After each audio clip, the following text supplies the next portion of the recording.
This road in the southwestern English village of Thorney has become a waterway. Locals are in this together. Many of their houses here have been flooded for weeks. Yet, like Rod Bailey Groman, who has lived in the village for more than 30 years, they have no intention of leaving for drier ground. It's more just looking after the house. I mean, obviously we can't lock the doors because they've all swollen up. So I wouldn't want to, even if we weren't living there, I think I'd still creep back there and try and sleep there. Rod's neighbor Judith has fared better. Her house is built on a slight elevation, but with the fields all inundated, her ponies are penned up and fed on hay.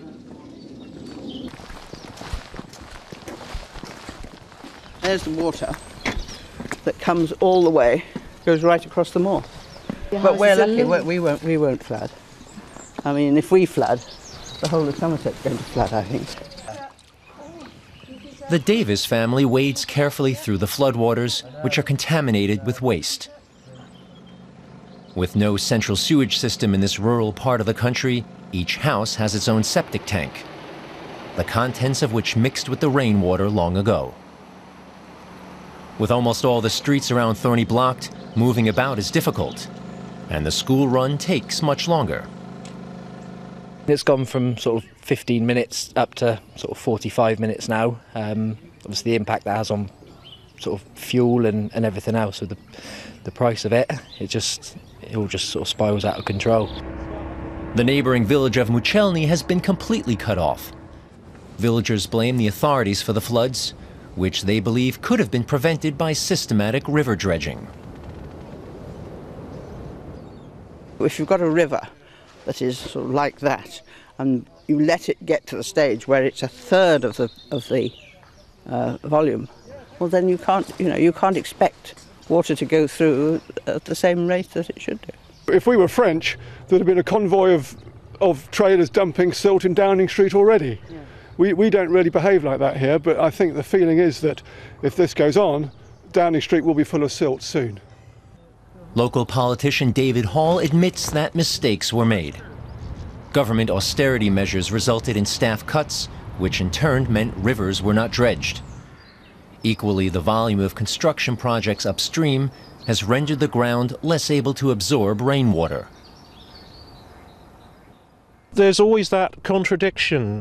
Government is calling on local authorities to build large numbers of houses, and of course a lot of the local authorities in low-lying areas only have floodplains in which to build. Thing is, in your head, you know there's a road here. For the time being, residents have to rely on the help of the fire department to take them shopping past what has now become the island of Muchelny. 2 months before all this starts to recede. The village, which is known for its old abbey, has fallen very quiet.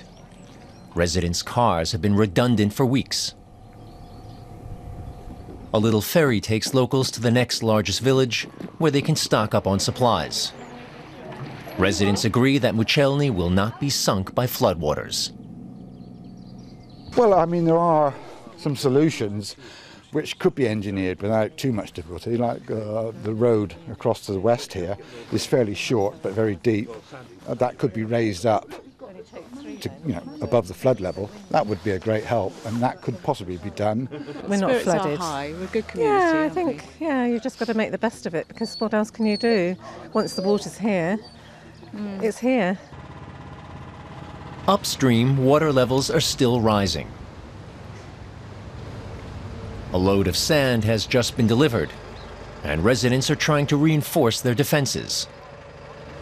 Many here would like to see the authorities doing more to help. We're up to 204 tonnes of sand that the local community have sourced themselves from donations, and all the volunteers here have bagged and delivered by ourselves. We must be up in the region of 8,000 sandbags that we've filled ourselves and had delivered. Tim Holmes is a forest warden, but he has been coordinating the flood defense efforts for weeks. He is backed up by volunteers from the immediate vicinity and from further afield. Willing helpers have come from aid organizations in London and Birmingham. These are countrymen, and as countrymen we must stand shoulder to shoulder and I'm very proud to say that's exactly what's happened here. He's been an absolute star, getting aid in, manpower, and we've worked very closely and built up a good friendship. So it'd be sad to see him go. Very sad time. Even when the volunteers have gone, the people of Somerset will continue their efforts. They have launched an initiative collecting money for river dredging. They want to raise almost €5 million in the hope that this flood will be their last.